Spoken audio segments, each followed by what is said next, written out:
वहीं दूसरी ओर भोपाल में द केरला स्टोरी पार्ट 2 इन दिनों चर्चा में है। सौरभ से सलीम बने युवक की कहानी जानने के लिए हर कोई उत्सुक है कि आखिरकार किस तरीके से एक उदारवादी युवक का ब्रेन वॉश करके उसे धर्मांतरण की राह पर लाया गया और उसके बाद उसे आतंकवाद से जोड़ा गया। आज हम सौरभ से बने सलीम के माता पिता तक पहुंचे और उनसे बातचीत की हमारे सहयोगी ने उनकी जुबानी ही आपको सुनाते हैं कि आखिरकार क्या कुछ हुआ था। देखिए इस रिपोर्ट में।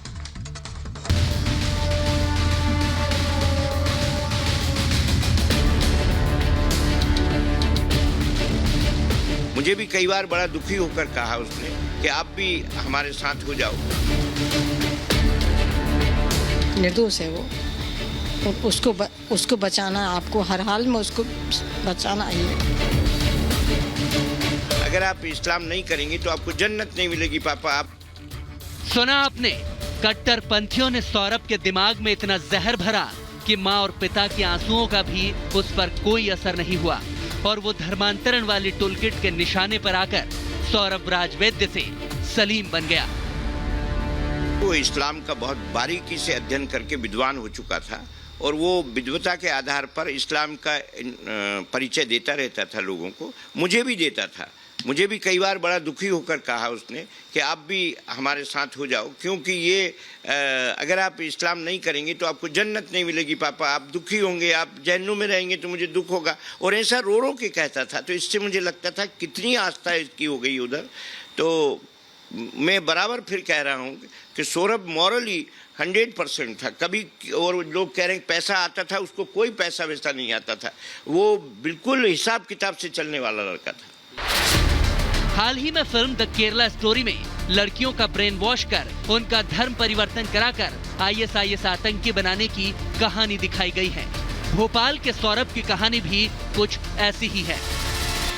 तो आपने कभी रोकने की कोशिश की थी उन्हें? बहुत की, आज तक भी रोकने की कोशिश कर रहे हैं उसको कि सुधर के आ जाओ, तुम समझो। ये भी बहुत समझाते हैं। तो क्या कहते हैं वो? माँ ये धर्म बहुत अच्छा है, ये ऐसा है, ये वैसा है, वो ऐसी बातें करता। अच्छा, जो उनकी धर्म पत्नी है, आपकी बहू है, उनसे भी बात होती है आपकी? हाँ मैं करती हूँ। तो क्या कहती हैं वो? भी यही कहती है धर्म अच्छा है, ऐसा है, आप भी सब मानने लगो, ये करने लगो, वो भी यही बोलती है। भोपाल के सौरभ से मोहम्मद सलीम बनने की कहानी चौंकाने के साथ ही डराती भी है, क्योंकि सौरभ के पिता एक उदारवादी व्यक्ति हैं, लेकिन सौरभ को वो धर्मांतरण गैंग का शिकार होने से बचा नहीं पाए। परिवार सौरभ के धर्मांतरण का आरोप जाकिर नाइक पर लगा रहा है। पिता का कहना है कि जाकिर नाइक का देश में बहुत बड़ा नेटवर्क है। उसके लोग बड़े पैमाने पर हिंदू युवकों का धर्मांतरण करा रहे हैं। पर वो है नहीं है, निर्दोष है वो, और उसको बचाना, आपको हर हाल में उसको बचाना ही है।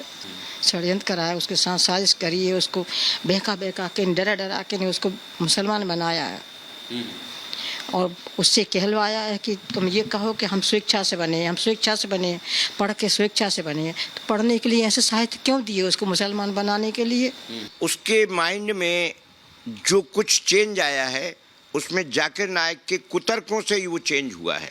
जाकिर नाइक को मैं एक इस्लाम का गलत रूप देने वाला मानता था और इसी तरह से मैं उसका विरोध भी करता। लेकिन वो जो उसका एक मित्र था कमाल नाम का, वो कमाल ने उसको इस तरफ ले जाते ही गया आखिर डुबाई दिया।